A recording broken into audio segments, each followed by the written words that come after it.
ವಿಷಕರಿ ಅದು 2017 ಜನವರಿ 25ನೇ ತಾರೀಕು. ಸ್ಥಳ ಕೇರಳದ ಕಣ್ಣೂರು ಜಿಲ್ಲೆಯ ಇರಿಟಿ ಎಂಬ ಹಳ್ಳಿ. ಆಗ ಸುಮಾರು ಬೆಳಗಿನ ಜಾವದ 6:30. ಕುಮಾರ್ ಎಂಬ 25 ವರ್ಷ ವಯಸ್ಸಿನ ಯುವಕನೊಬ್ಬ ಅಲ್ಲಿದ್ದಂತ ತನ್ನ ಹೊಲದ ಕಡೆ ಯಾವುದೋ ಮಲಯಾಳಂ ಚಿತ್ರದ ಹಾಡನ್ನ ಹಾಡ್ತಾ ಹೋಗ್ತಿದ್ದ. ಸಾಮಾನ್ಯವಾಗಿ ದಿನ ಕೂಡ ಅದೇ ಸಮಯಕ್ಕೆ ಅವನು ಜಮೀನಿನ ಕೆಲಸವಾಗಿ ಹೋಗ್ತಿದ್ದ. ಅವತ್ತು ಕೂಡ ಅದೇ ಒಂದು ಉದ್ದೇಶದಿಂದ ಹೊರಟಿದ್ದ. ಆಗ ಅವನಿಗೆ ಅಲ್ಲಿ ಏನೋ ಒಂದು ದುರ್ಗಂಧ ಮೂಗಿಗೆ ತಾಗುತ್ತೆ. ಯಾವುದೋ ಕಾಡು ಹಂದಿ ಸತ್ತಿರಬೇಕು, ಅದರ ವಾಸನೆ ಈ ರೀತಿ ಬರ್ತಾ ಇದೆ ಅಂತ ಭಾವಿಸಿದಂತ ಕುಮಾರ್ ಆ ವಾಸನೆ ಸರಿಯಾಗಿ ಎಲ್ಲಿಂದ ಬರ್ತಾ ಇದೆ ಅಂತ ಅದನ್ನೇ ಅನುಸರಿಸಿ ಹೊರಟ. ಮುಂದೆ ಇದ್ದಂತ ಬಾವಿ ಒಂದರಿಂದ ಆ ದುರ್ಗಂಧ ಬರ್ತಾ ಇದ್ದದ್ದು ಅವನ ಗಮನಕ್ಕೆ ಬಂತು. ಛೇ, ಈಗ ಈ ಒಂದು ಹೊಲಸನ್ನು ಕೂಡ ನೀರಿಗಿಳಿದು ಹೊರತೆಗೆಯಬೇಕಲ್ಲ ಅನ್ನುವಂತ ಬೇಸರದಿಂದ ಅದರತ್ತ ಬಂದು ಬಾವಿಯೊಳಗೆ ಬಗ್ ನೋಡ್ದ. ಆಗ ಅಲ್ಲಿ ಅವನಿಗೆ ಕಂಡಂತ ಆ ಅನಿರೀಕ್ಷಿತ ದೃಶ್ಯದಿಂದ ಅವನ ಮೈಕೈ ಎಲ್ಲ ಬೇವ್ತು ಹೋಗಿತ್ತು. ಆ ಬಾವಿಯೊಳಗೆ ಅವನು ನಿರೀಕ್ಷೆ ಮಾಡದಂತೆ ಯಾವುದೋ ಕಾಡು ಹಂದಿ ಆಗ್ಲಿ ಅಥವಾ ಇತರ ಪ್ರಾಣಿ ದೇಹ ಆಗ್ಲಿ ಇರ್ಲಿಲ್ಲ. ಅದ್ರ ಬದಲಿಗೆ ಅಲ್ಲಿ ಇದ್ದದ್ದು ಯಾರೋ ಒಬ್ಬ ಅಪರಿಚಿತ ಹೆಂಗಸಿನ ಶವ. ಆಕೆ ಕೈಕಾಲುಗಳನ್ನ ಆಕೆ ಸೇರಿಯಿಂದನೇ ಸುತ್ತಿ ಬಿಗಿದು ಆಕೆಯನ್ನ ಬಾವಿಯೊಳಗೆ ಎಸೆಯಲಾಗಿತ್ತು. ಬೆಳ್ಳಂ ಬೆಳಗ್ಗೆ ಇಂಥ ಒಂದು ಭೀಕರವಾದಂತ ದೃಶ್ಯವನ್ನು ನೋಡಿದವರಿಗೆ ಪರಿಸ್ಥಿತಿ ಹೇಗಾಗಿರ್ಬೇಡ ಅಂತ ನೀವೇ ಒಂದ್ಸಾರಿ ಅಂದಾಜಿಸ್ ನೋಡಿ. ಕುಮಾರ್ ಕೂಡ ಅದನ್ನೇ ನೋಡಿ ಕಂಗಾಲಾದವನೇ ತಕ್ಷಣ ತನ್ನ ಮೊಬೈಲ್ ನಿಂದ ಪೊಲೀಸರಿಗೆ ಕರೆ ಮಾಡಿ ಈ ಒಂದು ವಿಷಯವನ್ನ ಮುಟ್ಟಿಸ್ತಾನೆ. ಹಾಗೂ ಆ ಒಂದು ದೇಹ ತನ್ನದೇ ತೋಟದ ಬಾವಿಯಲ್ಲಿ ಇರೋದ್ರಿಂದ ತನ್ಗೆ ಗೊತ್ತಿರುವ ಮತ್ತು ಇತರೆ ಸಂಬಂಧಿಗಳಿಗೆ ಫೋನ್ ಮೂಲಕ ಈ ಒಂದು ವಿಷಯವನ್ನ ಮುಟ್ಟಿಸ್ತಾನೆ. ಕೂಡ್ಲೆ ಈ ಒಂದು ವಿಷಯ ಇಡೀ ಊರಿಗೆಲ್ಲ ಕಾಡ್ಗಿಚ್ಚಿನಂತೆ ಹರಡುತ್ತೆ. ವಿಷಕರಿ, ಇಷ್ಟಕ್ಕೂ ಆ ಬಾವಿಯೊಳಗೆ ಬಿದ್ದಂತ ಆ ಮಹಿಳೆ ಯಾರು, ಆಕೆಯನ್ನ ಕೊಲೆ ಮಾಡಿ ಅಲ್ಲಿಗೆ ತಂದು ಹಾಕಿದ್ದು ಯಾರು, ಯಾಕಾಗಿ ಅವಳ ಹತ್ಯೆ ನಡೀತು ಎಂಬ ಮುಂತಾದ ಸಂಗತಿಗಳೊಂದಿಗೆ ಇಡೀ ಕೇರಳ ರಾಜ್ಯವನ್ನೇ ಬೆಚ್ಚಿ ಬೀಳಿಸಂತ ಈ ಒಂದು ಭಯಾನಕವಾದಂತ ಪ್ರಕರಣದ ಬಗ್ಗೆ ಇವತ್ತಿನ ಈ ಒಂದು ವಿಡಿಯೋದಲ್ಲಿ ಈ ಮುಂದೆ ತಿಳಿದ ಹೋಗೋಣ ಬನ್ನಿ ವಿಷಕರಿ. ವಿಷಯ ಗೊತ್ತಾದಂತ ಪೊಲೀಸರು ಬಹು ಬೇಗನೆ ಸ್ಥಳಕ್ಕೆ ಹಾಜರಾಗ್ತಾರೆ. ತಮ್ಮ ತಂಡದ ಜೊತೆ ಅಲ್ಲಿಗೆ ಬಂದವರು ಬಾವಿ ಒಳಗೆ ಇದ್ದಂತ ಆ ಮಹಿಳೆ ಶವವನ್ನ ಹೊರಗೆ ತೆಗಿತಾರೆ. ಆ ಮಹಿಳೆ ಬಲಗೈ ಮೇಲೆ ರಾಜು ಎಂಬ ಹೆಸರಿನ ಹಚ್ಚ ಇದ್ದದ್ದು ಪೊಲೀಸರ ಗಮನಕ್ಕೆ ಬಂದಿತ್ತು. ಆದ್ರೆ ಆಕೆ ಯಾರು ಅನ್ನುವಂತ ಗುರುತು ಮಾತ್ರ ಸಿಗ್ಲಿಲ್ಲ. ಈಕೆ ಯಾರು, ನಿಮ್ಗೇನಾದ್ರೂ ಗೊತ್ತಾ ಅಂತ ಅಲ್ಲಿದ್ದ ಎಲ್ಲರನ್ನೂ ಕೂಡ ಪೊಲೀಸರು ಪ್ರಶ್ನೆ ಮಾಡೋದಕ್ಕೆ ಶುರು ಮಾಡಿದ್ರು. ಆದ್ರೆ ಅಲ್ಲಿದ್ದಂತ ಯಾರಿಗೂ ಆಕೆ ಯಾರು ಅಂತ ಗೊತ್ತಿರಲಿಲ್ಲ. ಆ ದೇಹ ಸಿಕ್ಕಂತ ತೋಟದ ಸುತ್ತಮುತ್ತ ಈಕೆಯನ್ನ ಯಾರಾದ್ರೂ ನೋಡಿದ್ದೀರಾ ಅಂತ ವಿಚಾರಣೆ ಮಾಡೋದಕ್ಕೆ ಶುರು ಮಾಡ್ತಾರೆ. ನಿಮ್ಮ ಮನೆ ಹತ್ರ ಆಗ್ಲಿ ಅಥವಾ ರಸ್ತೆ ಹತ್ರ ಆಗ್ಲಿ ಎಲ್ಲಾದ್ರೂ ಯಾರಾದ್ರೂ ಅನುಮಾನಾಸ್ಪದವಾಗಿ ಓಡಾಡಿದ್ದು ಅಥವಾ ವರ್ತಿಸಿದ್ದು ನಿಮ್ಮ ಗಮನಕ್ಕೆ ಏನಾದ್ರೂ ಬಂತ ಅಂತ ಊರ ಗ್ರಾಮಸ್ಥರನ್ನ ಪೊಲೀಸರು ವಿಚಾರಣೆ ಮಾಡ್ತಾರೆ. ಆದ್ರೆ ಯಾರಿಂದನೂ ಕೂಡ ಆಕೆ ಬಗ್ಗೆ ಯಾವುದೇ ಮಾಹಿತಿ ಅಥವಾ ಸುಳಿವು ಸಿಗೋದೇ ಇಲ್ಲ. ಆಕೆಯನ್ನ ಯಾರು ಕೂಡ ಆ ಊರಲ್ಲಿ ನೋಡಿರ್ಲೇ ಇಲ್ಲ. ಅಂದ್ರೆ ಆಕೆ ಆ ಊರಿನೊಳೆ ಅಲ್ಲ ಅನ್ನುವಂತ ಸಂಗತಿ ಪೊಲೀಸರಿಗೆ ದೃಢವಾಗುತ್ತೆ. ಇನ್ನು ತಡ ಮಾಡದೆ ಪೊಲೀಸರು ಆ ಒಂದು ದೇಹವನ್ನ ಮರಣೋತ್ತರ ಪರೀಕ್ಷೆಗೆ ಸಾಗಿಸ್ತಾರೆ. ಅದರಲ್ಲಿ ಸತ್ತ ಮಹಿಳೆಗೆ ಸುಮಾರು 28 ವರ್ಷ ವಯಸ್ಸು ಮತ್ತು ಬಲವಂತದಿಂದ ಚಿತ್ರಹಿಂಸೆ ಗುರಿಯಾದಂತ ಈಕೆ ಉಸಿರುಗಟ್ಟಿರೋ ಕಾರಣ ಕೊಲೆಯಾಗಿದ್ದಾಳೆ ಅಂತ ಅದರಲ್ಲಿ ರಿಪೋರ್ಟ್ ಬಂದಿತ್ತು.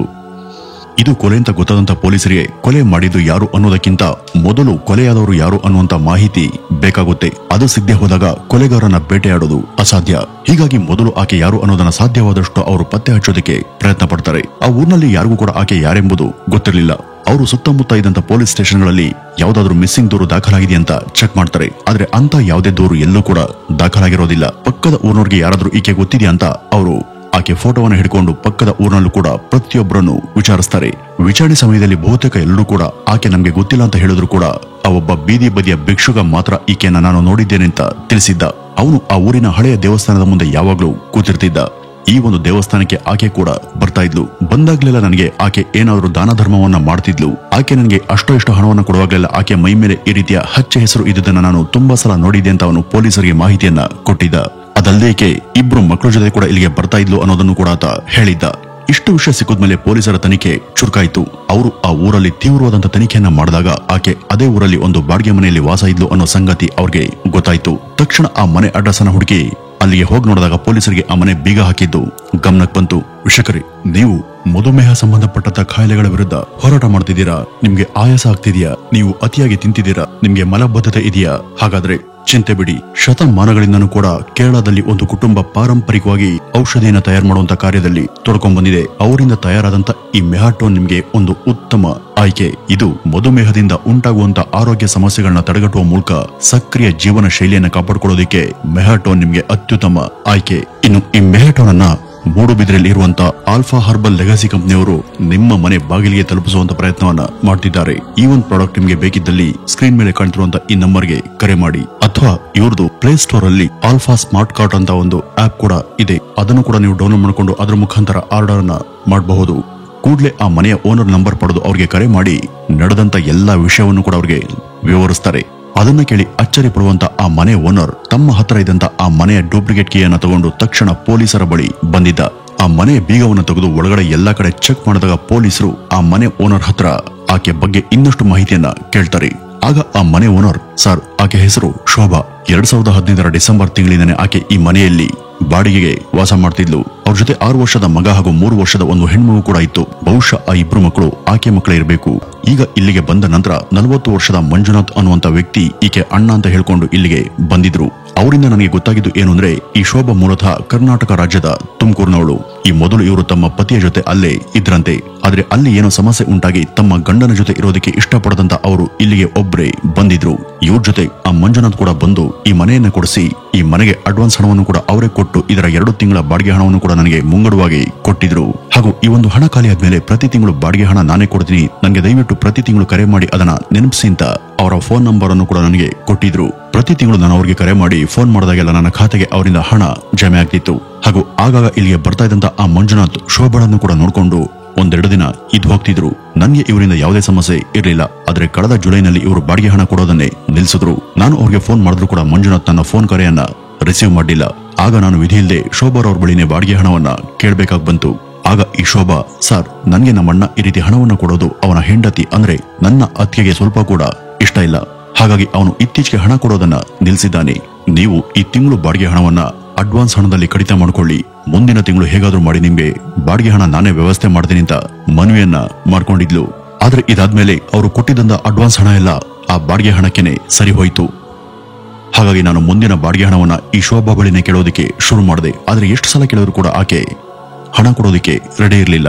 ಆಕೆ ಹತ್ರ ಬಾಡಿಗೆ ಹಣ ಕೇಳಿ ಸಾಕದಂತ ನಾನು ಇಲ್ಲಿಂದ 20 ದಿನಗಳ ಕೆಳಗೆ ಆಕೆ ಮನೆ ವಸ್ತುಗಳನ್ನೆಲ್ಲ ಹೊರಗಡೆ ಹಾಕಿ ಬಾಡಿಗೆ ಕೊಡೋದಕ್ಕೆ ಆಗಿಲ್ಲ ಅಂದ್ರೆ ನೀನು ಮನೆ ಬಿಟ್ಟು ಹೋಗಬಹುದು ಅಂತ ಸ್ವಲ್ಪ ಜೋರಾದ ಧ್ವನಿಯಲ್ಲೇ ಗದರಿದೆ. ಅದಕ್ಕೆ ಅತ್ತು ಕರೆದು ಗೋಳಾಡದಂತ ಶೋಭಾ ತನ್ನ ಅಣ್ಣನ ಕಡೆಯಿಂದಾನೆ ಫೋನನ್ನ ಮಾಡಿಸಿ ನನ್ನ ಕೈಗೆ ಕೊಟ್ಟಿದ್ರು. ಆಗ ಆ ಮಂಜುನಾಥ್, ಸರ್ ದಯವಿಟ್ಟು ಆಕೆಯನ್ನ ಮನೆ ಬಿಟ್ಟು ಎಲ್ಲೂ ಹೊರಗಡೆ ಕಳಿಸ್ಬೇಡಿ, ಈ ಸಲ ನಾನು ಬರುವಾಗ ನಿಮ್ಮ ಬಾಡಿಗೆ ಹಣವನ್ನ ಮರೆಯದೆ ತರ್ತೀನಿ, ಅಲ್ಲಿವರೆಗೂ ಆಕೆ ಮನೆಯಲ್ಲೇ ಇರ್ಲಿ ಅಂತ ಬೇಡ್ಕೊಂಡಿದ್ದಕ್ಕೆ ನಾನು ಇದೇ ಕೊನೆ ಅವಕಾಶ ಅಂತ ಹೇಳಿದ್ದೆ. ಆದ್ರೆ ಇದಾದ್ಮೇಲೆ ಆಕೆ ಯಾವಾಗ್ಲೂ ಏನೋ ಮನೆಗೆ ಬೀಗವನ್ನು ಹಾಕೊಂಡು ಹೋಗಿದ್ದಾಳೆ. ಈಗ ನೋಡಿದ್ರೆ ಈ ರೀತಿಯಾಗಿದೆ. ಇದ್ರ ಬಗ್ಗೆ ನನಗೆ ಏನೂ ಗೊತ್ತಿಲ್ಲ ಅಂತ ಆ ಓನರ್ ಗೊತ್ತಿದ್ದಂತ ಪ್ರತಿಯೊಂದನ್ನು ಕೂಡ ಪೊಲೀಸರ ಮುಂದೆ ಹೇಳಿದ್ದ. ಅವ್ರು ಹೇಳಿದ್ದನ್ನೆಲ್ಲ ಕೇಳಿಸ್ಕೊಂಡಂತ ಪೊಲೀಸರು ಅವರಿಂದ ಶೋಭಾರವರ ಅಣ್ಣ ಆದಂತ ಮಂಜುನಾಥ್ ರವರ ನಂಬರ್ ಅನ್ನ ಪಡಿತಾರೆ. ಆ ಮನೆಯೊಳಗೆ ಒಂದು ಫ್ಯಾಮಿಲಿ ಫೋಟೋನ ತೂಗು ಹಾಕಿದ್ದನ್ನ ಅವರು ಗಮನಿಸ್ತಾರೆ. ಅದರಲ್ಲಿ ಶೋಭಾ ಹಾಗೂ ಆಕೆ ಇಬ್ರು ಮಕ್ಕಳು, ಪಕ್ಕದಲ್ಲಿ ಒಬ್ಬ ವ್ಯಕ್ತಿ ಕೂಡ ಇದ್ದ. ಬಹುಶಃ ಈತನೇ ಈಕೆ ಪತಿ ರಾಜು ಇರಬೇಕು ಅಂತ ಪೊಲೀಸರು ಭಾವಿಸ್ತಾರೆ. ಈಕೆ ಕೈ ಮೇಲೆ ರಾಜು ಅಂತ ಇಂಗ್ಲಿಷ್ ನಲ್ಲಿ ಹಚ್ಚೆ ಇದ್ದ ಬಗ್ಗೆ ನಾವು ಈ ಒಂದು ವಿಡಿಯೋದ ಶುರುನಲ್ಲೇ ನಿಮ್ಗೆ ಹೇಳಿದ್ವಲ್ಲ, ಆ ವ್ಯಕ್ತಿನೇ ಈ ಫೋಟೋದಲ್ಲಿ ಇರುವಂತ ರಾಜು ಇರಬೇಕು ಹಾಗೂ ಇವನೇ ಈಕೆ ಗಂಡ ಇರಬೇಕು ಅನ್ನೋದು ಪೊಲೀಸರಿಗೆ ಈಗ ಉಂಟಾದಂತ ಅನುಮಾನ ಆಗಿತ್ತು. ಈ ಒಂದು ಫೋಟೋವನ್ನು ತಗೊಂಡು ಆ ಮನೆ ಸುತ್ತಮುತ್ತ ಇದ್ದಂತ ಸ್ಥಳೀಯರಿಗೆ ತೋರಿಸ್ತಾ, ಈತನೇ ರಾಜುನ, ಇವನನ್ನ ನೀವು ಎಲ್ಲಾದ್ರೂ ನೋಡಿದ್ರ, ಇವನು ಈ ಮನೆಗೆ ಇವರನ್ನ ನೋಡೋದಕ್ಕೆ ಬರ್ತಾ ಇದ್ನ ಅಂತ ಕೇಳ್ತಾರೆ. ಆಗ ಆ ಊರ್ನವರು, ಇಲ್ಲ ಸರ್, ಈ ವ್ಯಕ್ತಿಯನ್ನ ನಾವು ಯಾವತ್ತೂ ಕೂಡ ನೋಡೇ ಇಲ್ಲ ಅಂತ ಹೇಳಿದ್ರು. ಈ ಶೋಭಾ ಏನೋ ಸತ್ತು ಹೋಗಿದ್ದಾಳೆ, ಆದ್ರೆ ಈಕೆ ಇಬ್ರು ಮಕ್ಕಳು ಏನಾದ್ರು ಅನ್ನೋದು ಈಗ ಪೊಲೀಸರ ತಲೆಯಲ್ಲಿ ಕಾಡ್ತಿರುವಂತ ಪ್ರಶ್ನೆ. ಈ ಬಗ್ಗೆ ಊರಿನ ಜನರನ್ನ ಕೇಳಿದಾಗ ಅವ್ರಿಗೆ ಯಾವುದೇ ಉತ್ತರ ಸಿಗ್ಲಿಲ್ಲ. ಆಗ ಅವರು ಅವ್ರಿಗೆ ಸಿಕ್ಕಿದಂತ ಮಂಜುನಾಥ್ ಅನ್ನುವರ ಮೊಬೈಲ್ ನಂಬರ್ಗೆ ಫೋನ್ ಮಾಡಿ ಉಳಿದ ಎಲ್ಲಾ ವಿಷಯಗಳ ಬಗ್ಗೆ ತಿಳಿದುಕೊಳ್ಳುವಂತ ಪ್ರಯತ್ನವನ್ನ ಮಾಡ್ತಾರೆ. ಫೋನ್ ನಲ್ಲಿ ಶೋಭಾ ಸತ್ತಿರುವಂತ ಸುದ್ದಿಯನ್ನ ಕೇಳದಂತ ಮಂಜುನಾಥ್ಗೆ ತುಂಬಾ ದೊಡ್ಡ ಶಾಕ್ ಉಂಟಾಗಿತ್ತು. ಆಗ ಆ ಮಂಜುನಾಥ್, ಸರ್ ಆ ರಾಜುನೇ ಅಂದ್ರೆ ಅವಳ ಗಂಡನೇ ಬಹುಶಃ ಈ ಒಂದು ಕೊಲೆಯನ್ನ ಮಾಡಿರಬಹುದು ಹಾಗೂ ಮಕ್ಕಳನ್ನ ಕರ್ಕೊಂಡು ಎಲ್ಲೋ ತಲೆಮರೆಸ್ಕೊಂಡಿರ್ಬೇಕು ಅಂತ ಹೇಳಿದ್ದ. ಯಾವ ಆಧಾರದ ಮೇಲೆ ನೀವು ಇಷ್ಟು ನಿಖರವಾಗಿ ಹೇಳ್ತಾ ಇದ್ದೀರಾ ಅಂತ ಪೊಲೀಸರು ಕೇಳಿದಾಗ ಅದಕ್ಕೂ ಕೂಡ ಮಂಜುನಾಥ್ ಅವರಿಗೆ ಸಮಜಾಯಿಷೆಯನ್ನ ಕೊಡ್ತಾರೆ. ಅವ್ರ ಪ್ರಕಾರ ಈ ಶೋಭಾ ಹಾಗೂ ರಾಜು ಇವರಿಬ್ರು ಕೂಡ ಮೊದಲು ತುಮಕೂರಿನಲ್ಲಿ ವಾಸ ಮಾಡ್ತಿದ್ರು. ಆರಂಭದಲ್ಲಿ ಇವ್ರ ಸಂಸಾರ ಚೆನ್ನಾಗೇನೆ ಇತ್ತು. ಆದ್ರೆ ಕಾಲಕ್ರಮೇಣ ಅಲ್ಲಿ ಸಾಕಷ್ಟು ಬಿರುಕು ಉಂಟಾಯ್ತು. ಈ ರಾಜುಗೆ ಅತಿಯಾದ ಮದ್ಯಪಾನ ಸೇವನೆಯ ಚಟ ಇತ್ತು. ಅವನು ಕೆಲಸಕ್ಕೂ ಕೂಡ ಸರಿಯಾಗಿ ಹೋಗದೆ ಯಾವಾಗ್ಲೂ ಕುಡ್ಕೊಂಡು ದಾಂಧಲೆಯನ್ನ ಮಾಡ್ತಿದ್ದ. ಮನೆಯಲ್ಲಿ ಒಂದೇ ಸಮ ಕುಡಿದು ರಗಳೆಯನ್ನ ಶುರು ಮಾಡ್ತಿದ್ದ. ಇವನ ಕಾಟವನ್ನ ತಾಳ್ಲಾಗದೆ ಶೋಭಾ, ಅಣ್ಣ ನನ್ಗೆ ಇನ್ ಮುಂದೆ ಇವನ್ ಜೊತೆ ಒಟ್ಟಿಗೆ ಬಾಳೋದಕ್ಕೆ ಸಾಧ್ಯ ಇಲ್ಲ, ನಾನು ಮಕ್ಕಳ ಜೊತೆ ಬೇರೆ ಎಲ್ಲಾದ್ರೂ ಹೋಗಿ ಸ್ವತಂತ್ರವಾಗಿ ಜೀವನ ಮಾಡ್ತೀನಿ ಅಂತ ಹೇಳಿದ್ಲು. ಆದ್ರೆ ಗಂಡ ಹೆಂಡತಿ ನಡುವೆ ಇಂಥ ಜಗಳ ಸಾಮಾನ್ಯ. ಕಾಲಕ್ರಮೇಣ ಎಲ್ಲ ಕೂಡ ಸರಿ ಹೋಗುತ್ತೆ, ಹೇಗೋ ನೀನೇ ಹೊಂದ್ಕೊಂಡು ಹೋಗುವಂತ ಆಕೆ ಅಣ್ಣ ಅವಳಿಗೆ ಬುದ್ಧಿ ಹೇಳಿದ್ರು. ಆದ್ರೆ ನಾಯಿ ಬಾಲ ಯಾವತ್ತು ಡೊಂಕು ಅನ್ನುವ ಹಾಗೆ ಎಂದಿನಂತೆ ದಿನ ಕೂಡ ಕುಡಿದು ದಾಂಧಲೆ ಮಾಡ್ತಾ ಇದ್ದಂತ ರಾಜು 2015 ಡಿಸೆಂಬರ್ ನಲ್ಲಿ ಒಂದ್ಸಲ ಪತ್ನಿಯ ಜೊತೆ ಜಗಳ ಮಾಡ್ಕೊಂಡು ಮನೆ ಬಿಟ್ಟು ಹೋಗಿದ್ದ. ಅವತ್ತು ಶೋಭಾ ತನ್ನ ಅಣ್ಣನಿಗೆ ಫೋನ್ ಮಾಡಿ, ಅಣ್ಣ ಇನ್ಮೇಲೆ ನನ್ನ ಕೈಲಿ ಇದನ್ನೆಲ್ಲ ಸಹಿಸಿಕೊಂಡು ಇರೋದಕ್ಕೆ ಸಾಧ್ಯ ಇಲ್ಲ, ನಾನು ಅವನಿಂದ ದೂರ ಆದ್ರೇನೆ ನೆಮ್ಮದಿಯಾಗಿ ಇರೋದಕ್ಕೆ ಸಾಧ್ಯ ಅಂತ ಹೇಳಿದ್ಲು. ನಾನು ಬೇರೆ ಎಲ್ಲಾದ್ರೂ ವಾಸ ಮಾಡ್ಕೊಂಡು ಮಕ್ಕಳ ಜೊತೆ ಇರ್ತೀನಿ, ದಯವಿಟ್ಟು ನನ್ಗೆ ಹಾಗೂ ನನ್ನ ಮಕ್ಕಳಿಗೆ ಇರೋಕೆ ಎಲ್ಲಾದ್ರೂ ದೂರದಲ್ಲಿ ಒಂದು ಮನೆಯನ್ನ ಮಾಡ್ಕೊಡು ಅಂತ ಕೇಳ್ಕೊಂಡಿದ್ಲು. ತಂಗಿಯ ಜೀವನಕ್ಕೋಸ್ಕರ ಇದಕ್ಕೆ ಒಪ್ಕೊಂಡಿದ್ದಂತ ಅಣ್ಣ ಮಂಜುನಾಥ್ ಅವಳಿಗೆ ದೂರದ ಕೇರಳದಲ್ಲಿ ಒಂದು ಮನೆಯನ್ನು ಕೂಡ ಮಾಡ್ಕೊಟ್ಟಿದ್ರು. ಈ ಒಂದು ವಿಷಯ ಗೊತ್ತಾದಂತ ತಂಗಿಯ ಗಂಡ ರಾಜು ಕೋಪದಿಂದ ಮಂಜುನಾಥ್ ಹತ್ರ ಬಂದು ನನ್ನ ಹೆಂಡತಿ ಮಕ್ಕಳು ಎಲ್ಲಿ ಹೋದ್ರು ಅಂತ ಕೇಳೋದಕ್ಕೆ ಶುರು ಮಾಡಿದ್ದ. ತನ್ನ ಹೆಂಡತಿಗೆ ಆಗಾಗ ಹಣದ ಸಹಾಯ ಮಾಡಿ ಈ ರೀತಿ ಬೇರೆಲ್ಲೋ ಇರೋದಕ್ಕೆ ಅವಕಾಶ ಮಾಡಿಕೊಡ್ತಿರೋದು ಆಕೆ ಅಣ್ಣ ಅನ್ನುವಂತ ಕೋಪ ಅವನಿಗೂ ಇತ್ತು. ಆದ್ರೆ ನನ್ನ ಗಂಡನ್ಗೆ ನಾನೇನಾದ್ರೂ ಇಲ್ಲಿದ್ದೀನಿ ಅಂತ ಗೊತ್ತಾದ್ರೆ ನಾನು ಸತ್ತು ಹೋಗ್ತೀನಿ ಅಂತ ತಂಗಿ ಹೇಳಿದ್ರಿಂದ ಅಣ್ಣ ಮಂಜುನಾಥ್ ಆಕೆ ಎಲ್ಲಿದ್ದಾಳೆ ಅನ್ನೋ ಬಗ್ಗೆ ರಾಜುಗೆ ಯಾವುದೇ ಸುಳುವನ್ನ ಕೊಡ್ಲಿಲ್ಲ. ಆದ್ರೆ ಈ ರಾಜು ಮಾತ್ರ ಮಂಜುನಾಥ್ ಹತ್ರ ಒತ್ತಾಯ ಮಾಡೋದನ್ನ ಬಿಡ್ಲೇ ಇಲ್ಲ. ನಾನು ನನ್ನ ಹೆಂಡತಿ ಮಕ್ಕಳು ಇಲ್ಲಾಂದ್ರೆ ಬದುಕೋದಿಲ್ಲ, ದಯವಿಟ್ಟು ಅವರು ಎಲ್ಲಿದ್ದಾರೆ ಅಂತ ಹೇಳಿ ಪುಣ್ಯ ಕಟ್ಕೊಳ್ಳಿ, ನನ್ಗೆ ನನ್ನ ಹೆಂಡತಿ ಮಕ್ಕಳು ಬೇಕು ಅಂತ ಈ ರಾಜು ಮಂಜುನಾಥ್ ರವರ ಕೈಕಾಲನ ಹಿಡಿದು ಗೋಳಾಡ್ತಾ ಇದ್ದ. ಅವನ ಮನವಿಗೆ ಸೋತಂತ ಈ ಮಂಜುನಾಥ್ ಒಂದ್ ದಿವಸ ಕೇರಳದಲ್ಲಿ ಶೋಭಾಗೆ ಮನೆ ಮಾಡಿದಂತ ವಿಳಾಸಕ್ಕೆ ಅವನನ್ನ ಕರೆದುಕೊಂಡು ಬಂದಿದ್ದ. ಆದ್ರೆ ಅವನನ್ನ ನೋಡಿದವಳೆ ಶೋಭಾ ಜೋರಾಗಿ ಕಿರಿಚುತ್ತಾ ಕೋಪದಿಂದ ಅವನನ್ನ ಮೊದಲು ಇಲ್ಲಿಂದ ಹೊರಟು ಹೋಗೋದಿಕ್ಕೆ ಹೇಳಿ, ಇಲ್ಲಾಂದ್ರೆ ನಾನು ಮನುಷ್ಯಳೇ ಆಗಿರಲ್ಲ ಅಂತ ಕೂಗಾಡೋದಿಕ್ಕೆ ಶುರು ಮಾಡ್ತಾಳೆ. ಆಗ ರಾಜು, ನೀನು ಬರ್ದೇ ಇದ್ರೆ ಅಷ್ಟೇ ಹೋಯ್ತು, ನನ್ ಜೊತೆ ನನ್ನ ಮಕ್ಕಳನ್ನಾದ್ರೂ ಕಳಿಸ್ಕೊಡು, ನಾನು ಅವರನ್ನ ಕರ್ಕೊಂಡು ಹೋಗ್ತೀನಿ ಅಂತ ಹೇಳಿದ್ದ. ಆಗ ಹೇಳಿ ಅವನು ಮಕ್ಕಳನ್ನ ಕರ್ಕೊಂಡು ಹೋಗುವಾಗ ಇನ್ನಷ್ಟು ಕೋಪ ಮಾಡ್ಕೊಂಡಂತ ಶೋಭಾ ಓಡ್ ಬಂದು ಮಕ್ಕಳನ್ನ ಕಸ್ಕೊಂಡು ಅವನ್ ಕೆನ್ನೆಗೆ ಜೋರಾಗಿ ರಪರಪನೆ ಬಾರಿಸೋದಕ್ಕೆ ಶುರು ಮಾಡ್ತಾಳೆ. ಇದರಿಂದ ಕೆರಳಿ ಕೆಂಡದಂತಾದಂತ ರಾಜು, ನನ್ಗೆ ಹೊಡೆಯುವಷ್ಟು ಧೈರ್ಯ ನಿನಗೆ ಬಂತ, ನನ್ನ ಮಕ್ಕಳನ್ನ ನಾನು ಕರ್ಕೊಂಡು ಹೋದ್ರೆ ನಿನ್ಗೇನ್ ಕಷ್ಟ, ನನಗೆ ಗೊತ್ತಿದೆ ಅವರನ್ನ ಹೇಗೆ ಕರ್ಕೊಂಡು ಹೋಗ್ಬೇಕು ಅಂತ, ನಿನ್ನನ್ನ ಮುಗಿಸಿನೇ ಅವರನ್ನ ಕರ್ಕೊಂಡು ಹೋಗ್ತೀನಿ ಅಂತ ಆತ ಚಾಲೆಂಜ್ ಮಾಡಿದ್ದ ಸರ್. ಇದೇ ಒಂದು ಕಾರಣ ಇಟ್ಕೊಂಡೆ ನಾನು ಹೇಳ್ತಿರೋದು, ಅವಳನ್ನ ಖಂಡಿತ ಅವನೇ ಕೊಲೆ ಮಾಡಿದ್ದಾನೆ ಸಾರ್ ಅಂತ ಮಂಜುನಾಥ್ ಪೊಲೀಸರಿಗೆ ತಿಳಿಸಿದ್ದರು. ಈಗ ಕೇರಳದ ಪೊಲೀಸರು ತುಮಕೂರಲ್ಲಿ ಈ ಶೋಭಾ ಹಾಗೂ ರಾಜು ಇದ್ದಂತ ಮನೆ ವಿಳಾಸವನ್ನ ಪಡೆದು ಅಲ್ಲಿಗೆ ಬಂದು ಆ ಮನೆಯನ್ನ ಚೆಕ್ ಮಾಡೋದಕ್ಕೆ ಮುಂದಾಗ್ತಾರೆ. ಆದ್ರೆ ಆ ಮನೆ ಬೀಗ ಹಾಕಿತ್ತು. ಅಲ್ಲಿ ಅಕ್ಕಪಕ್ಕ ಇದ್ದವರನ್ನ ಈ ರಾಜು ಬಗ್ಗೆ ಕೇಳಿದಾಗ, ನಾವು ಅವನನ್ನ 2015 ಡಿಸೆಂಬರ್ನಲ್ಲಿ ಕೊನೆ ಸಲ ನೋಡಿದ್ದು, ಅದಾದ್ಮೇಲೆ ಅವನು ನಮ್ಗೆ ಎಲ್ಲೂ ಕೂಡ ಕಾಣಿಸ್ಲಿಲ್ಲ ಅಂತ ಹೇಳ್ತಾರೆ. ಈಗ ಪೊಲೀಸರು ಈ ರಾಜುನ ಸ್ನೇಹಿತರು ಮತ್ತು ಅವನ ಸಂಬಂಧಿಕರನ್ನ ಹುಡುಕಿ ಅವ್ರ ಹತ್ರ ಕೂಡ ಈ ರಾಜು ಬಗ್ಗೆ ವಿಚಾರಣೆಯನ್ನ ಶುರು ಮಾಡ್ತಾರೆ. ಅವರು ಈ ಮೊದಲು ಈ ರಾಜುವಿನ ಸಂಬಂಧಿಕರ ಹತ್ರ ಹೋಗಿ ಅವನ ಬಗ್ಗೆ ಕೇಳಿದಾಗ ಅವರು, ಎಷ್ಟೋ ತಿಂಗಳಿಂದ ನಾವು ಅವನ ಮುಖವನ್ನ ನೋಡಿಲ್ಲ, ಅವನು ಅದೆಲ್ಲಿ ಹಾಳಾಗೋದು ನಮ್ಗೆ ಗೊತ್ತಿಲ್ಲ ಅಂತ ಹೇಳಿದ್ರು. ಆದ್ರೆ ಪೊಲೀಸರು ಅವನ ಸ್ನೇಹಿತರ ಹತ್ರ ಹೋಗಿ ವಿಚಾರಣೆ ಮಾಡಿದಾಗ ಈ ಒಂದು ಕೇಸ್ಗೆ ಅವ್ರಿಗೆ ಬೇಕಾದಂತ ಒಂದು ಮುಖ್ಯ ಬ್ರೇಕ್ ಥ್ರೂ ಅವ್ರಿಗೆ ಸಿಗುತ್ತೆ. ಇಲ್ಲಿ ರಾಜುವಿನ ಸ್ನೇಹಿತರು ಅವನ ಹೆಂಡತಿ ಶೋಭಾ ಬಗ್ಗೆ ಒಂದು ಮುಖ್ಯ ವಿಷಯವನ್ನ ಪೊಲೀಸರಿಗೆ ಹೇಳಿದ್ರು. ಅದು ಆಕೆಗೆ ಇದ್ದಂತ ಒಂದು ಅಕ್ರಮ ಸಂಬಂಧದ ಬಗ್ಗೆ. ಹೌದು, ಈ ಶೋಭಾಗೆ ಯಾರೋ ಒಬ್ಬ ವ್ಯಕ್ತಿ ಜೊತೆ ಅಕ್ರಮ ಸಂಬಂಧ ಇರುವಂತ ವಿಷಯ ರಾಜುವಿನ ಸ್ನೇಹಿತ ಒಬ್ಬನ್ಗೆ ಗೊತ್ತಿತ್ತು. ಅವನು ಕೊಟ್ಟಂತ ಹೇಳಿಕೆ ಪ್ರಕಾರ ಆಕೆ ಗಂಡ ರಾಜು ಮನೆ ಬಿಟ್ಟು ಹೋದ ನಂತರ ಯಾರೋ ಒಬ್ಬ 45 ವರ್ಷದ ವ್ಯಕ್ತಿ ಆಟೋದಲ್ಲಿ ಶೋಭಾ ಮನೆಗೆ ಬರ್ತಾ ಇದ್ದ. ಆ ಆಟೋವನ್ನ ವೇಟಿಂಗ್ ನಲ್ಲಿ ನಿಲ್ಲಿಸಿ ಸುಮಾರು 1 ಗಂಟೆ ಕಾಲ ಶೋಭಾ ಜೊತೆ ಕಾಲ ಕಳೀತಿದ್ದ. ಹಾಗೇನೆ ಆ ವ್ಯಕ್ತಿ ಹೊರಗಡೆ ಬಂದು ಅದೇ ಆಟೋ ಹತ್ತಿ ಹೋಗ್ತಾ ಇದ್ದ. ಇದ್ರ ಬಗ್ಗೆ ನಾನು ರಾಜುಗೆ ಹೇಳಿದ್ರು ಕೂಡ ಅವನು ಮೊದಲು ನಂಬಿರ್ಲಿಲ್ಲ. ಆದ್ರೂ ನಾನು ಒತ್ತಾಯ ಮಾಡಿ ಹೇಳಿದಾಗ ಒಂದಿನ ಸರಿ ಚೆಕ್ ಮಾಡ್ತೀನಿ ಅಂತ ಬೆಳಗ್ಗೆ ಮನೆಯಿಂದ ಎಲ್ಲೋ ಹೊರಗಡೆ ಹೋಗೋಣ ಹಾಗೆ ಹೊರಗಡೆ ಬಂದು ಅಲ್ಲೇ ಒಂದ್ ಕಡೆ ಅಡಗಿ ಕೂತ್ಕೊಂಡು ಕಾಯ್ತಿದ್ದ. ಅವನು ಹಾಗೆ ಹೋದಂತ ಸ್ವಲ್ಪ ಹೊತ್ತಿನಲ್ಲಿಯೇ ಆ ವ್ಯಕ್ತಿ ಇವ್ರ ಮನೆಗೆ ಬಂದಿದ್ದನ್ನ ಈ ರಾಜು ನೋಡಿ ಖಚಿತ ಮಾಡ್ಕೊಂಡ. ಆ ಅಪರಿಚಿತ ವ್ಯಕ್ತಿ ತನ್ನ ಮನೆಗೆ ಹೋದಂತ ಸ್ವಲ್ಪ ಹೊತ್ತಿನಲ್ಲಿ ರಾಜು ಕೂಡ ಅವನನ್ನ ಹಿಂಬಾಲಿಸಿ ಮನೆ ಒಳಗೆ ಹೋದ. ಅಲ್ಲಿ ಹೋಗಿ ನೋಡಿದಾಗ ಆ ಮನೆ ಬೆಡ್ರೂಮ್ ನಲ್ಲಿ ತನ್ನ ಹೆಂಡತಿ ಆ ವ್ಯಕ್ತಿ ಜೊತೆ ಇದನ್ನ ಈತ ನೇರವಾಗಿ ಗಮನಿಸಿದ್ದ. ಅದನ್ನ ನೋಡದಂತ ಈ ಶೋಭಾ, ನೀನೊಬ್ಬ ಹೆಂಡ ಕುಡುಕ, ದಿನ ಕುಡ್ಕೊಂಡು ಬಂದು ಗಲಾಟೆ ಮಾಡ್ತೀಯ, ನಿನ್ ಜೊತೆ ನಾನು ಸಂಸಾರ ಮಾಡೋದಕ್ಕೆ ತಯಾರಿಲ್ಲ ಅಂತ ಮುಖಕ್ಕೆ ಹೊಡೆದ ಹಾಗೆ ಹೇಳಿದ್ಲು. ಆಗ ರಾಜು ಅವಳ ಮುಂದೆ ಮೊಂಡಿಯೂರಿ ಕುಳಿತು, ನಾನು ಇನ್ಮೇಲೆ ಕುಡಿಯಲ್ಲ, ದಿನವೂ ಕೂಡ ಕೆಲಸಕ್ಕೆ ಹೋಗಿ ಸಂಸಾರವನ್ನು ನಿಭಾಯಿಸ್ತೀನಿ, ದಯವಿಟ್ಟು ನನ್ನ ಬಿಟ್ಟು ಎಲ್ಲೂ ಹೋಗ್ಬೇಡ ಅಂತ ಅಂಗಲಾಚಿದ್ದ. ಈ ರೀತಿ ಅವನು ಅವತ್ತು ಕೇಳ್ಕೊಂಡ್ಮೇಲೆ ಈ ರಾಜು ನಿಗೂಢವಾಗಿ ಕಣ್ಮರೆಯಾಗಿದ್ದ. ನಮ್ಗೆ ಅವನು ಎಲ್ಲಿ ಹೋದ ಏನಾದ ಅನ್ನೋದು ಗೊತ್ತೇ ಇಲ್ಲ ಅಂತ ಅವನ ಸ್ನೇಹಿತ ಪೊಲೀಸರಿಗೆ ತಿಳಿಸಿದ್ದ. ಇದೆಲ್ಲವನ್ನು ಕೂಡ ಕೇಳದಂತ ಪೊಲೀಸರು ಶೋಭಾ ಜೊತೆ ಅಫೇರ್ ಇಟ್ಕೊಂಡಿದಂತ ಆ ವ್ಯಕ್ತಿ ಯಾರು ಅನ್ನೋದನ್ನ ಖಚಿತ ಮಾಡ್ಕೊಳ್ಳೋದಕ್ಕೆ ಹತ್ರ ಇದ್ದಂತ ಎಲ್ಲ ಆಟೋ ಸ್ಟ್ಯಾಂಡ್ ಹತ್ರ ಕೂಡ ವಿಚಾರಿಸೋದಕ್ಕೆ ಶುರು ಮಾಡ್ತಾರೆ. ಹಾಗೂ ಕಳೆದ 2 ವರ್ಷದಿಂದ ಕೂಡ ರಾಜು ಇಲ್ಲೆಲ್ಲೂ ಕೂಡ ಯಾರಿಗೂ ಸಿಕ್ಕಿಲ್ಲ ಅಂದ್ಮೇಲೆ ಅವನ ಜೀವಕ್ಕೂ ಏನಾದ್ರೂ ಅಪಾಯ ಆಗಿರಬಹುದು ಅನ್ನುವಂತ ಸಂದೇಹದಿಂದ ಎಲ್ಲ ಪೊಲೀಸ್ ಸ್ಟೇಷನ್ಗಳಲ್ಲಿ ಯಾವ್ದಾದ್ರೂ ಅಪರಿಚಿತ ಶವ ಇಲ್ಲಾದ್ರೂ ಸಿಕ್ಕಿದೆಯಾ ಅಂತ ಸರ್ಚ್ ಮಾಡ್ತಾರೆ. ಈ ರೀತಿ ಸರ್ಚ್ ಅನ್ನ ಮಾಡುವಾಗ ಅಲ್ಲೆಲ್ಲೋ ಒಂದ್ ಕಡೆ 35 ವರ್ಷ ವಯಸ್ಸಿನ ಒಬ್ಬ ವ್ಯಕ್ತಿಯ ದೇಹ ಸೂಕ್ತ ಸ್ಥಿತಿಯಲ್ಲಿ ಪತ್ತೆಯಾಗಿರುವ ಮಾಹಿತಿ ಅವರಿಗೆ ಸಿಗುತ್ತೆ. ಹಾಗೂ ಆಟೋ ಸ್ಟ್ಯಾಂಡ್ ನಲ್ಲಿ ವಿಚಾರಣೆ ಮಾಡುವಾಗ ಅದರಲ್ಲಿ ಒಬ್ಬ ಆಟೋದವನು, ಸರ್ ನೀವು ಹುಡುಕುವಂತ ವ್ಯಕ್ತಿಯನ್ನ ದಿನ ಕೂಡ ಆ ವಿಳಾಸಕ್ಕೆ ನಾನೇ ಕರ್ಕೊಂಡು ಹೋಗ್ತಿದ್ದೆ ಅಂತ ಹೇಳಿ ಆ ವ್ಯಕ್ತಿ ಹೆಸರನ್ನು ಕೂಡ ಹೇಳ್ತಾನೆ. ವೀಕ್ಷಕರೇ, ಅವನು ಆ ಒಂದು ಹೆಸರನ್ನು ಹೇಳಿದ ತಕ್ಷಣ ಪೊಲೀಸರ ಮೈ ಒಂದು ಕ್ಷಣ ಜುಮ್ಮೆಂದಿತ್ತು. ಯಾಕೆಂದ್ರೆ ಅವನು ಹೇಳದಂತ ಆ ಹೆಸರು ಯಾರನ್ನ ನಾವು ಶೋಭಾರ ಅಣ್ಣ ಅಂತ ತಿಳ್ಕೊಂಡಿದ್ವು ಅದೇ ಮಂಜುನಾಥ್ನ ಹೆಸರಾಗಿತ್ತು. ನಾನು ಶೋಭಾರ ಅಣ್ಣ ಅಂತ ಹೇಳ್ಕೊಂಡಂತ ವ್ಯಕ್ತಿಯ ಜೊತೆಗೇನೆ ಶೋಭಾ ಅಕ್ರಮ ಸಂಬಂಧವನ್ನ ಇಟ್ಕೊಂಡಿದ್ಲು. ಅದಲ್ಲದೆ ಅವತ್ತು ಒಂದ್ ದಿವಸ ಇದೇ ಮಂಜುನಾಥ್ ತನ್ನ ಆಟೋವನ್ನ ಕೇಳಿ ಪಡೆದು ಅವನೇ ಚಲಾಯಿಸ್ಕೊಂಡು ಹೋಗಿದ್ದ ಮತ್ತು ಅದನ್ನ ವಾಪಸ್ ತಂದಾಗ ಅದು ತುಂಬಾ ಸ್ವಚ್ಛವಾಗಿರೋದನ್ನ ನೋಡಿ ನಾನು ಯಾಕೆ ಅಂತ ಕೇಳಿದಾಗ ಅದ್ರ ಮೇಲೆ ಗಲೀಜ್ ನೀರು ಚೆಲ್ಲಿತ್ತು. ಹಾಗಾಗಿ ನಾನೇ ಆಟೋವನ್ನ ಕ್ಲೀನ್ ಮಾಡಿದೆ ಅಂತ ಆತ ಹೇಳಿದ್ದ ಅಂತ ಈ ಆಟೋದವನು ಪೊಲೀಸರಿಗೆ ತಿಳಿಸಿದ್ದ. ಇದನ್ನೆಲ್ಲ ಕೇಳದಂತ ಪೊಲೀಸರಿಗೆ ಈಗ ಮಂಜುನಾಥ್ ಮೇಲೇನೆ ಬಲವಾದ ಅನುಮಾನ ಬರೋದಕ್ಕೆ ಶುರುವಾಯಿತು. ಈ ಒಂದು ವಿಷಯವನ್ನ ಮೊದಲೇ ಅವನಿಗೆ ಫೋನ್ ಮಾಡಿ ಅವನನ್ನ ನಾವು ಯಾವ ಕಾರಣಕ್ಕೂ ಅಲರ್ಟ್ ಮಾಡಬಾರ್ದು ಅಂತ ಯೋಚಿಸಿದಂತ ಪೊಲೀಸರು ರಹಸ್ಯವಾಗಿ ಅವನಿದ್ದಂತ ಜಾಗಕ್ಕೆ ಹೋಗಿ ಅವನನ್ನ ಬಂಧಿಸ್ತಾರೆ. ಅವನನ್ನ ಅರೆಸ್ಟ್ ಮಾಡಿ ತಮ್ಮದೇ ಶೈಲಿಯಲ್ಲಿ ವಿಚಾರಣೆ ಮಾಡಿದಾಗ ಅವನು ಈ ಒಂದು ಕೇಸ್ಗೆ ಸಂಬಂಧಪಟ್ಟಂತ ಮುಖ್ಯ ಮಾಹಿತಿಗಳನ್ನ ಅವನ ಮುಂದೆ ಹೇಳ್ತಾನೆ. ಆ ಒಂದು ಮಾಹಿತಿ ಏನಪ್ಪಾ ಅಂದ್ರೆ, ಅವನಿಗೂ ಹಾಗೂ ಈ ಶೋಭಾ ನಡುವೆ ಇದ್ದಂತ ಅಕ್ರಮ ಸಂಬಂಧದ ಬಗ್ಗೆ ಯಾವಾಗ ಈ ರಾಜುಗೆ ಗೊತ್ತಾಯ್ತೋ ಆಗ ಇಬ್ರು ಸೇರಿ ಅವನನ್ನ ಕೊಂದು ಮುಗಿಸುವಂತ ಪ್ಲಾನ್ ಅನ್ನ ಮಾಡ್ತಾರೆ. 2015 ಡಿಸೆಂಬರ್ 20ರಂದು ಅವರ ಯೋಜನೆಯನ್ನ ಕಾರ್ಯರೂಪಕ್ಕೆ ತಂದಾಗ ಶೋಭಾ ಅವತ್ತು ತನಗೆ ವಿಪರೀತ ಹೊಟ್ಟೆ ನೋವಂತ ಡ್ರಾಮಾ ಮಾಡ್ತಾಳೆ.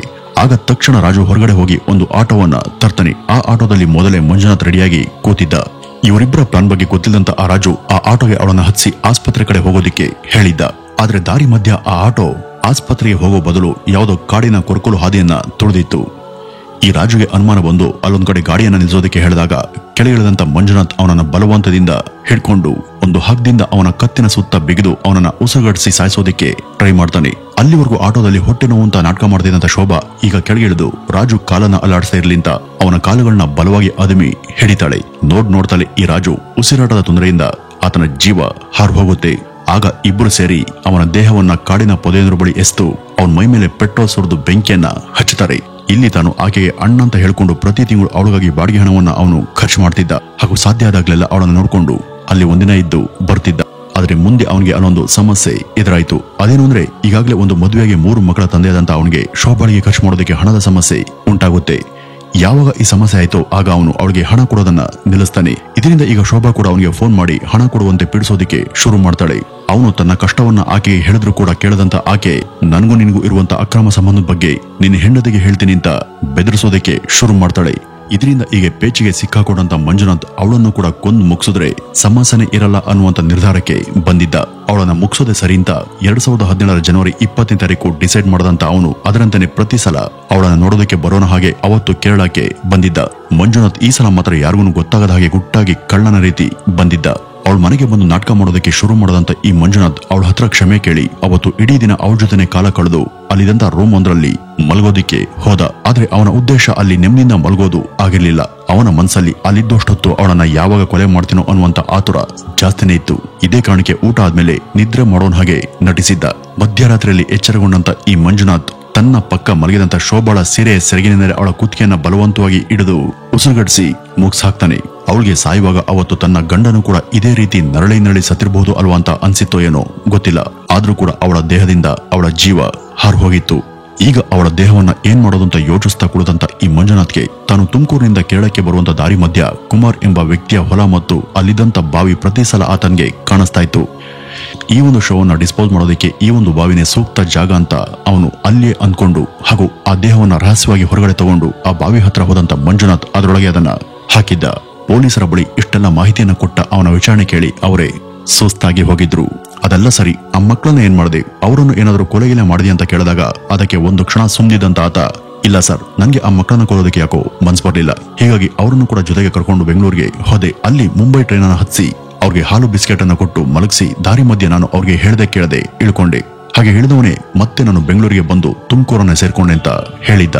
ತಕ್ಷಣ ಮಂಜುನಾಥ್ ಇಳಿದಂತ ಆ ರೈಲ್ವೆ ಸ್ಟೇಷನ್ ಅನ್ನ ಸಂಪರ್ಕ ಮಾಡದಂತ ಪೊಲೀಸರು ಯಾರಾದ್ರೂ ಇಬ್ರು ಅನಾಥ ಮಕ್ಕಳು ಯಾರಿಗಾದ್ರೂ ಸಿಕ್ಕಿದ್ದುಂಟಾ ಅಂತ ವಿಚಾರಿಸೋದಕ್ಕೆ ಶುರು ಮಾಡ್ತಾರೆ. ಆದ್ರೆ ವೀಕ್ಷಕರೇ, ದೇವರ ದಯೆಯಿಂದ ಯಾರೋ ಒಬ್ಬ ವ್ಯಕ್ತಿಗೆ ಮುಂಬೈನಲ್ಲಿ ಆ ಮಕ್ಕಳು ಸಿಕ್ಕಿದ್ರು. ಅವನು ಅವರನ್ನ ಮುಂಬೈನ ಒಂದು ಮಕ್ಕಳ ರಕ್ಷಣಾ ಕೇಂದ್ರಕ್ಕೆ ಒಪ್ಪಿಸಿದ್ದ ಅನ್ನುವಂತ ಸಂಗತಿ ಪೊಲೀಸರಿಗೆ ಗೊತ್ತಾಯ್ತು. ತಕ್ಷಣ ನಮ್ಮ ಕರ್ನಾಟಕದ ಪೊಲೀಸರು ಮುಂಬೈಗೆ ತೆರಳಿ ಆ ಮಕ್ಕಳನ್ನ ಅಲ್ಲಿಂದ ಸುರಕ್ಷಿತವಾಗಿ ವಾಪಸ್ ಕರ್ಕೊಂಡ್ಬಂದು ಬೆಂಗಳೂರಿನ ಒಂದು ಮಕ್ಕಳ ಆಶ್ರಯಧಾಮಕ್ಕೆ ಸೇರಿಸ್ತಾರೆ. ವೀಕ್ಷಕರೇ, ಅನ್ಯಾಯವಾಗಿ 2 ಜೀವಗಳನ್ನ ಬಲಿ ತಗೊಂಡಂತ ಈ ಮಂಜುನಾಥ್ ಇಡೀ ಕೇಸಿನ ಉದ್ದಕ್ಕೂ ಆರಂಭದಿಂದನೂ ಕೂಡ ತಾನೇ ಸಾಚ ಅನ್ನುವ ರೀತಿಯಲ್ಲಿ ನಡೆದುಕೊಂಡಿದ್ದ. ಆದ್ರೆ ಈ ಇಡೀ ಪ್ರಕರಣದ ಮುಖ್ಯ ವಿಲನ್ನೇ ಈ ಮಂಜುನಾಥ್. ಇನ್ನು ಈ ಶೋಭಾ ತರಹ ಗಂಡನಿಗೆ ಹಾಗೂ ಮಕ್ಕಳಿಗೆ ದ್ರೋಹ ಮಾಡಿ ಬದುಕುವಂತ ಸಾಕಷ್ಟು ಜನ ಮಹಿಳೆಯರು ನಮ್ ಸುತ್ತಲೂ ಕೂಡ ಸಿಗ್ತಾರೆ. ಅವರೆಲ್ಲರಿಗೂ ಈ ಶೋಭಾಳ ದುರಂತ ಕತೆ ಒಂದು ಎಚ್ಚರಿಕೆಯ ಕರೆಗಂಟೆ ಅಂದ್ರೆ ತಪ್ಪಾಗೋದಿಲ್ಲ. ಇನ್ನು ಈ ಮಂಜುನಾಥ್ಗೆ ಕೋರ್ಟ್ ಹಾಗೂ ಪೊಲೀಸರು ಯಾವ ತರ ಶಿಕ್ಷೆ ಕೊಟ್ರು ಅನ್ನುವುದರ ಮಾಹಿತಿ ಇಲ್ಲ. ಅವನು ಕುಡಿತಾನೆ ಅನ್ನುವ ಕಾರಣಕ್ಕೆ ಅವನಿಗೆ ಅವಳ ಜೊತೆ ವಾಸ ಮಾಡೋದಕ್ಕೆ ಇಷ್ಟ ಇರಲಿಲ್ಲ. ಈ ರಾಜುವು ಕೂಡ ಮದ್ಯಪಾನದ ಚಟ ಇರ್ಲಿಲ್ಲ ಅಂದ್ರೆ ಅವನು ಕೂಡ ಅನ್ಯಾಯವಾಗಿ ಶವ ಆಗ್ತಿರ್ಲಿಲ್ಲ. ಅವನ ಹಾಳು ಹವ್ಯಾಸನೆ ಅವನನ್ನ ಸ್ಮಶಾನಕ್ಕೆ ಸೇರುವಂತೆ ಮಾಡ್ತು. ಒಟ್ಟಲ್ಲಿ ಈ ಎಲ್ಲದರ ಮಧ್ಯ ಅನಾಥರಾಗಿದ್ದು ಏನು ಕೂಡ ತಪ್ಪನ್ನ ಮಾಡದಂತ ಆ ಮುಗ್ಧ ಎಳೆಯ ಮಕ್ಕಳು ಮಾತ್ರ ಅನ್ನೋದು ಅತ್ಯಂತ ಬೇಸರದ ಸಂಗತಿ. ವೀಕ್ಷಕರೇ, ಇದಿಷ್ಟು ಈ ಒಂದು ಘಟನೆಯ ಸಮಗ್ರ ವರದಿ. ಈ ಒಂದು ಪ್ರಕರಣದ ಬಗ್ಗೆ ನಿಮ್ಮ ಅನಿಸಿಕೆ ಏನು ಅನ್ನೋದನ್ನ ಕಮೆಂಟ್ ನ ಮೂಲಕ ತಿಳಿಸಿ ಅಂತ ಹೇಳ್ತಾ ಈ ಒಂದು ವಿಡಿಯೋವನ್ನ ಇಲ್ಲಿಗೆ ಮುಗಿಸೋಣ. ನಮಸ್ಕಾರ.